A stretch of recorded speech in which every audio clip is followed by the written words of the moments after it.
अपने पुराने घर के बगीचे में खुदाई कर रहा था जब उसने एक रहस्यमय संदूक पाया। संदूक के अंदर एक पुराना दर्पण और एक किताब थी। किताब में एक प्राचीन जादू था जिसमें हम शाकल या क्लोन बनाने की विधि बताई गई थी। राहुल ने इसे मजाक समझकर छोड़ दिया, लेकिन उसे ध्यान आया कि उसके एक ही तरह के कई लोग आसपास दिख रहे हैं।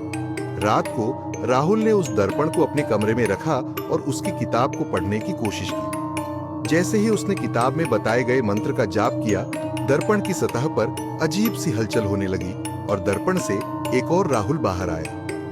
यह क्लोन हूबहू राहुल जैसा ही था, लेकिन उसकी आंखों में एक अजीब सी चमक थी। राहुल ने सोचा कि यह एक मजेदार है, लेकिन जल्दी ही उसने महसूस किया कि क्लोन पूरी तरह से अलग था और उसकी इच्छाओं और इरादों में कोई समानता नहीं थी। क्लोन धीरे धीरे राहुल के जीवन में घुसपैठ करने लगा। उसके दोस्तों और परिवार के साथ भी व्यवहार करने लगा। राहुल को एहसास हुआ कि क्लोन उसके जीवन पर पूरी तरह से नियंत्रण पाने की कोशिश कर रहा था और उसकी पहचान को छीनने की योजना बना रहा था। रात को राहुल ने दर्पण और किताब को जलाने का फैसला किया। जैसे ही उसने किताब जलाई और दर्पण को तोड़ा, क्लोन चीखते हुए दर्पण में समा गया।